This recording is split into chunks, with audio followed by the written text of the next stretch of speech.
ಕುಂದಾನಗರಿ ಬೆಳಗಾವಿಯಲ್ಲಿ ಬೀದಿ ನಾಯಿಗಳ ಹಾವಳಿ ಹೆಚ್ಚಳವಾಗಿದೆ. ಮಕ್ಕಳು ವೃದ್ಧರು ಹೊರಗಡೆ ಹೋಗದಂತೆ ಒಂದು ಪರಿಸ್ಥಿತಿ ನಿರ್ಮಾಣ ಆಗಿದೆ. ಬೆಳಗಾವಿ ನಗರದ ಜೋಶಿಮಾಳದಲ್ಲಿ ಜನ ಓಡಾಡೋದಕ್ಕೆ ಭಯವಾಗ್ತಾ ಇದೆ. ಬೆಳಗಾವಿ ನಗರದಲ್ಲಿ ಇರುವಂತಹ ಜೋಶಿಮಾಳದಲ್ಲಿ ಹೊರಗಡೆ ಓಡಾಡೋದಕ್ಕೂ ಕೂಡ ಜನರಿಗೆ ಭಯ ಎದುರಾಗ್ತಾ ಇದೆ. ನಡೆದುಕೊಂಡು ಹೋಗ್ತಾ ಇದ್ದಂತಹ ಕುಟುಂಬದ ಮೇಲೂ ನಾಯಿಗಳು ದಾಳಿ ಮಾಡಿದ್ದಾವೆ.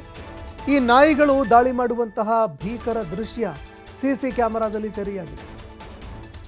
ಬೀದಿ ನಾಯಿಗಳಿಗೆ ಕಡಿವಾಣ ಹಾಕಿಲ್ಲ ಪಾಲಿಕೆ ಅಧಿಕಾರಿಗಳು. ಹೀಗಾಗಿ ಅಧಿಕಾರಿಗಳ ವಿರುದ್ಧ ಆಕ್ರೋಶ ವ್ಯಕ್ತವಾಗ್ತಾ ಇದೆ. ಬೀದಿ ನಾಯಿಗಳ ಹಾವಳಿಗೆ ಕಡಿವಾಣ ಹಾಕದ ಪಾಲಿಕೆ ವಿರುದ್ಧ ಆಕ್ರೋಶ ವ್ಯಕ್ತವಾಗ್ತಾ ಇದೆ. ಇಡೀ ಒಂದು ಕುಟುಂಬನೇ ಹೋಗ್ತಾ ಇದೆ. ದೃಶ್ಯಾವಳಿಯಲ್ಲಿ ನೋಡ್ತಾ ಇದ್ದೀರಿ, ಒಂದಿಡೀ ಕುಟುಂಬ ಹೋಗ್ತಾ ಇದೆ. ಆದರೆ ಎಷ್ಟೊಂದು ಬೀದಿ ನಾಯಿಗಳು ಏಕಾಏಕಿ ಬಂದು ದಾಳಿ ಮಾಡೋದಕ್ಕೆ ಮುಂದಾಗಿದ್ದಾವೆ.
ನಡೆದಂತಹ ಘಟನೆಯಲ್ಲ, ಪ್ರತಿ ಬಾರಿ ಇದೇ ರೀತಿ ಈ ನಾಯಿಗಳು ಈ ರಸ್ತೆಯಲ್ಲಿ ಹೋಗುವವರು ಬರುವವರ ಮೇಲೆ ದಾಳಿ ಮಾಡ್ತಾ ಇದ್ದಾವೆ.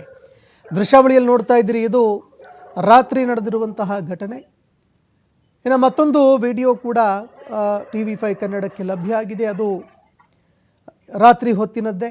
ದೃಶ್ಯಾವಳಿಯಲ್ಲಿ ನೋಡ್ತಾ ಇದ್ದೀರಿ. ಒಟ್ಟು 3 ವಿಡಿಯೋಗಳಲ್ಲಿ ನಾಯಿಗಳು ದಾಳಿ ಮಾಡಿರುವಂತಹ ದೃಶ್ಯ ಕಂಡು ಬರ್ತಾ ಇದೆ.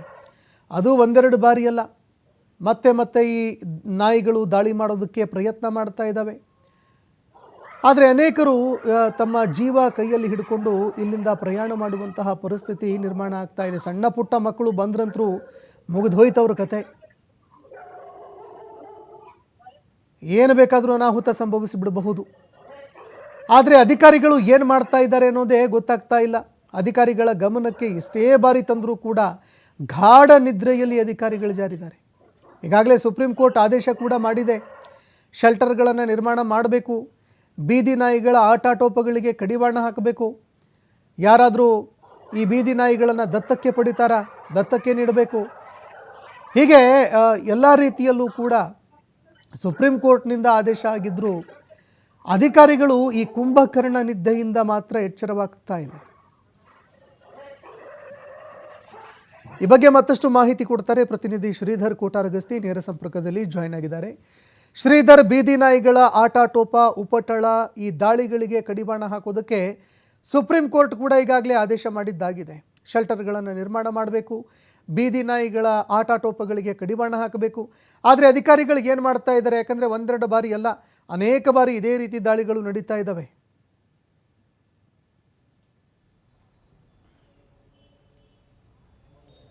ಸಂತೋಷ್, ಕುಂದಾನಗರಿ ಬೆಳಗಾವಿಯಲ್ಲಿ ಸಾರ್ವಜನಿಕರು ಈಗ ಓಡಾಡೋದು ಕೂಡ ಭಯಪಡುವಂಥ ಸ್ಥಿತಿ ನಿರ್ಮಾಣವಾಗಿದೆ. ಈಗ ನಾವು CCTVಯಲ್ಲಿ ನೋಡ್ತಿರ್ತಕ್ಕಂಥ ದೃಶ್ಯಗಳಲ್ಲೇ ಗೊತ್ತಾಗುತ್ತೆ ಏನು ಬೆಳಗಾವಿ ನಗರದ ಜೋಶಿಮಾಳದಲ್ಲಿ ಯಾವ ರೀತಿ ಒಂದು ನಾಯಿಗಳ ದಂಡೆ ಏನಿದೆ, ಒಂದು ಏನು ಹೋಗುವಂಥ ಮಕ್ಕಳಾಗಿರ್ಬೋದು, ವೃದ್ಧರಾಗಿರ್ಬೋದು, ಜನಸಾಮಾನ್ಯರ ಮೇಲೆ ಒಂದು ಅಟ್ಯಾಕ್ ಮಾಡುವಂಥದ್ದು.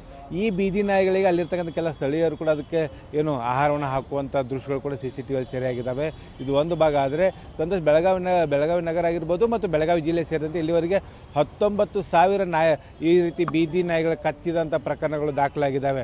ಅಂದರೆ ಪ್ರಮುಖವಾಗಿ ಅದರಲ್ಲೂ ಕೂಡ ಬೆಳಗಾವಿ ನಗರದಲ್ಲಿ ಒಂದು ಬೀದಿ ನಾಯಿಗಳ ಹಾವಳಿ ಹೆಚ್ಚಾಗಿರ್ತಕ್ಕಂಥದ್ದು. ಅದು ಕೇವಲ ಜೋಶಿಮಾಳ್ ಒಂದೇ ಅಲ್ಲ ಸಂತೋಷ, ಬೆಳಗಾವಿ ಅನೇಕ ಕಡೆ ಕೂಡ ಈ ರೀತಿ ಬೀದಿ ನಾಯಿಗಳು ಹೆಚ್ಚಾಗಿದ್ದಾವೆ. ಯಾಕೆಂದರೆ ಇತ್ತೀಚೆಗೆ ಸುಪ್ರೀಂ ಕೋರ್ಟ್ ಒಂದಿಷ್ಟು ಕಟ್ಟುನಿಟ್ಟಿನ ಆದೇಶಗಳು ಮಾಡಿರ್ತಕ್ಕಂಥದ್ದು. ಜೊತೆಗೆ ಬೀದಿ ನಾಯಿಗಳ ಹಾವಳಿಯನ್ನು ತಪ್ಪಿಸಬೇಕು, ಜೊತೆಗೆ ಈ ರೀತಿ ಸಾರ್ವಜನಿಕರ ಮೇಲೆ ಅಟ್ಯಾಕ್ ಮಾಡುವಂಥ ಏನು ಆ ಒಂದು ಘಟನೆಗಳನ್ನು ಕೂಡ ತಡೆಗಟ್ಟಬೇಕು ಅನ್ನೋಂಥ ನಿಟ್ಟಿನಲ್ಲಿ ಕೂಡ ಒಂದಿಷ್ಟು ಸೂಚನೆಗಳಿದ್ದಾವೆ. ಆದರೆ ಏನು ಪ್ರಮುಖವಾಗಿ ಈ ರೀತಿಯ ಬೀದಿ ನಾಯಿಗಳನ್ನು ನಿಯಂತ್ರಣ ಮಾಡುವ ನಿಟ್ಟಿನಲ್ಲಿ ಎಲ್ಲೋ ಒಂದು ಕಡೆ ಬೆಳಗಾವಿ ಮಹಾನಗರ ಪಾಲಿಕೆ ಏನು ಎಲ್ಲೋ ಒಂದು ಕಡೆ ವಿಫಲ ಆಗಿದೆ ಅಂತ ಹೇಳ್ಬೋದು. ಯಾಕಂದರೆ ಕೇವಲ ABC ಮಾಡಿದ್ರಷ್ಟಲ್ಲ, ಅಂದರೆ ಕೇವಲ ಸಂತಾನಹರಣ ಚಿಕಿತ್ಸೆ ಮಾಡಿ ಬೀದಿ ನಾಯಿಗಳನ್ನು ಬಿಟ್ಟರೆ ಅಷ್ಟೇ ಅಲ್ಲ, ಅವುಗಳಿಗೆ ಅಗತ್ಯ ಇರತಕ್ಕಂಥ ಏನು ಆ ನಾಯಿಗಳಿಗೆ ಸೆಲ್ಟರನ್ನು ಮಾಡುವಂಥ ವ್ಯವಸ್ಥೆ ಮಾಡಬೇಕು. ಜೊತೆಗೆ ಎಲ್ಲಿ ಗುಂಪುಗಳಾಗಿ ಬೀದಿ ನಾಯಿಗಳು ಅಟ್ಯಾಕ್ ಮಾಡ್ತಾ ಇದ್ದಾವೋ ಆ ಒಂದು ಏರಿಯಾದಲ್ಲಿ ಹೋಗಿ ಬೀದಿ ನಾಯಿಗಳ ಕಾರ್ಯಾಚರಣೆ ನಡೆಸಿ ಅವುಗಳನ್ನು ಬೇರೆ ಸ್ಥಳಗಳಿಗೆ ಒಂದು ಶಿಫ್ಟ್ ಮಾಡುವಂಥ ಕೆಲಸವನ್ನು ಮಾಡಬೇಕು. ಯಾಕಂದರೆ ಬೀದಿ ನಾಯಿಗಳನ್ನು ಒಂದು ಸ್ಥಳದಿಂದ ಮತ್ತೊಂದು ಸ್ಥಳಕ್ಕೆ ಶಿಫ್ಟ್ ಮಾಡಿದಂಥ ಸಂದರ್ಭದಲ್ಲಿ ಅವು ಆಹಾರಗಳು ಕೂಡ ಸಿಗುವಂಥ ಸ್ಥಳದಲ್ಲಿ ಅವನ್ನು ಶಿಫ್ಟ್ ಮಾಡಬೇಕು. ಜೊತೆಗೆ ಈ ರೀತಿಯ ಕೆಲಸಗಳು ಬೆಳಗಾವಿ ಮಹಾನಗರ ಪಾಲಿಕೆಯಿಂದ ಆಗಬೇಕು. ಅದು ಆಗ್ತಾ ಇಲ್ಲ. ಯಾಕಂದರೆ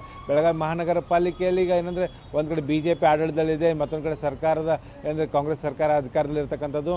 ಹಾಗಾಗಿ ಇಲ್ಲಿಗೆ ಆಡಳಿತ ಮತ್ತು ಏನು ಆಡಳಿತ ಪಕ್ಷ ಆಗಿರ್ಬೋದು, ವಿರೋಧ ಪಕ್ಷಗಳಾಗಿರ್ಬೋದು, ಜೊತೆಗೆ ಅಧಿಕಾರಿಗಳ ಮಧ್ಯೆ ಆಗಿರ್ಬೋದು, ಯಾರ ಮಧ್ಯೆ ಕೂಡ ಒಂದು ಏನು ಕೋಆರ್ಡಿನೇಷನ್ ಇಲ್ಲ. ಸಂತೋಷ್ ಇದೇ ಒಂದು ಕಾರಣಕ್ಕಾಗಿ ಈ ರೀತಿಯ ಬೀದಿ ನಾಯಿಗಳ ಒಂದು ಅಟ್ಯಾಕ್ ಮಾಡುವಂಥ ಪ್ರಕರಣ ಹೆಚ್ಚಾಗಿದ್ದಾವೆ. ಕಳೆದ 1 ತಿಂಗಳ ಹಿಂದೆ ಇದೇ ರೀತಿ ಒಂದು ಮಗುವಿನ ಮೇಲೆ ಬೀದಿನ ಅಟ್ಯಾಕ್ ಮಾಡಿತ್ತು ಸಂತೋಷ್. ಆಗ ಇದೇ ಬೆಳಗಾವಿ ಮಹಾನಗರ ಪಾಲಿಕೆಯಿಂದ ಹೋಗಿ ಆ ಒಂದು ಮಗುವಿನ ಕುಟುಂಬಕ್ಕೆ ಪರಿಹಾರ ವಿತರಣೆ ಮಾಡುವಂಥ ಕೆಲಸವನ್ನು ಮಾಡಿದರು.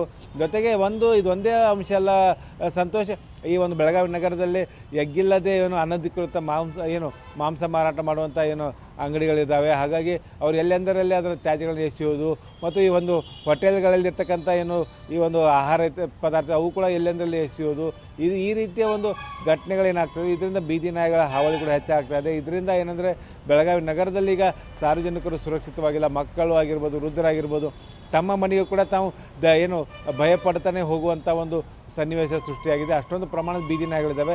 ಈ ಒಂದು ಬೀದಿ ನಾಯಿಗಳು ಕಣ್ಣಿಗೆ ಕಂಡು ಬಂದರೂ ಕೂಡ ಅದರ ವಿರುದ್ಧ ಏನು ಕಾರ್ಯಾಚರಣೆ ಮಾಡಬೇಕಾದಂಥ ಅಧಿಕಾರಿಗಳಾಗಿರ್ಬೋದು ಆ ಕೆಲಸವನ್ನು ಮಾಡ್ತಾ ಇಲ್ಲ. ಜೊತೆಗೆ